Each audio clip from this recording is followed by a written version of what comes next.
পুরোহিত ছাড়া বাঙালি বিয়ে বিষয়টা আগে শুনেছি, তবে সচক্ষে দেখলাম এই প্রথমবার। তো hello and welcome back to my video. বন্ধুরা, কেমন আছো তোমরা সবাই? আজ চলে গিয়েছিলাম আমার এক রিলেটিভের বিয়েতে। গিয়েই দেখলাম একটা সুন্দর ছোট্ট লক্ষ্মী ঠাকুর, আর ঠিক প্রতিমার মতোই সুন্দর আজকের ব্রাইড।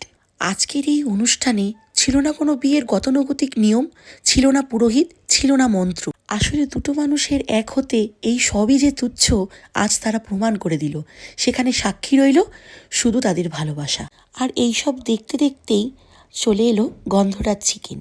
ঠিক তার পরেই ছিল ক্রিসপি পনির আর গোল্ডেন ফ্রাইড প্রন। অপূর্ব ছিল প্রত্যেকটাই। তো আমার আজকের লুকটা তো তোমরা আগেই দেখেছো। আমাদের সবাইকে একসাথে কীরকম লাগছে তোমরা আমাকে অবশ্যই জানিও। এটা ছিল আমার কাকিমার ভাইয়ের মেয়ের বিয়ে। তো এরপর একটু কফি খেয়ে নিলাম।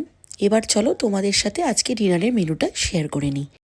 তো আমি, শিবা, আমার বোন, আমার বাবা আর বড় কাকা একসাথেই আমরা আজকে খাওয়া দাওয়া করে নিয়েছিলাম। তো স্যালাড কাউন্টার থেকে আমরা আমাদের পছন্দ মতন স্যালাড এখানে তুলে নিই। একদম ছিমছাম বাঙালিয়ানা খাওয়া দাওয়া হয়েছে আজ। প্রথমেই ছিল কড়াইশুঁটির কচুরি এবং স্টাফড আলুর দম, আর এর পাশাপাশি ছিল fish batter fry, winter special deadly combination. আর এর পরেই ছিল বাদাম পোলাও আর ফিশ পাতুরি, যেটা ছিল ভেটকি মাছের, আর ছিল দই কাতলা। বাড়িতে আমরা পাতুরি অনেকেই বানিয়ে থাকি, কিন্তু ওদের মতন ডেলিকেসিটা আমরা কিন্তু বজায় রাখতে পারি না। তো আমার বাবা আর বড় কাকা একটা অন্য টেবিলে চেয়ারে বসে খাচ্ছিল। তো ওরা দাঁড়িয়ে খেতে সত্যিই ওনাদের খুব কষ্ট হয়। বুফে সিস্টেমটা অনেকেরই কিন্তু এই কারণে পছন্দ হয় না, কারণ সবার সাথে একসাথে বসে যে খাওয়ার মজাটা, সেটা কিন্তু বুফে খাওয়ার মধ্যে পাওয়া যায় না। তো আজকে আমরা সবাই নিমন্ত্রিত ছিলাম, কিন্তু আমার মায়ের শরীরটা হঠাৎ খুব খারাপ হয়ে যাওয়ায় আমার মা আসতে পারেনি। আর এই এখানে পাতুরির পর্ব শেষ। এরপরই ছিল মাটন রোগান জোস। তো শিবা এখানে আরেকটু নিয়ে নিয়েছিল রাইস, দিয়ে নিয়ে নিল মাটন। আর মাটনের টেস্ট আর কোয়ালিটি নিয়ে তো কোনো কথাই হবে না। আর প্রত্যেকটা মেনুই ছিল বাঙালিয়ানায় মোড়া সবার পছন্দের মেনু।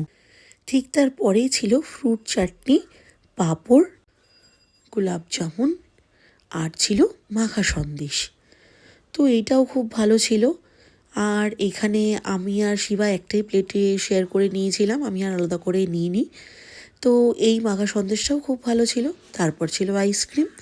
আর এই তো তারপর খাওয়া দাওয়ার পরে আমরা সবাই মিলে বেরিয়ে এলাম। এখানে আমরা মাকে খুব মিস করলাম আজকে। তো এই দেখো আমার মা বসে এখানে ওআরএস খাচ্ছে, শরীর খুবই খারাপ ছিল। আর এই তো এই ছিল আজকের ভিডিও। তোমাদের কীরকম লাগলো তোমরা অবশ্যই জানিও। দেখা হচ্ছে পরবর্তী ভিডিওতে। ততদিনের জন্য তোমাদেরকে জানাই বাই। তোমরা সবাই খুব ভালো থেকো।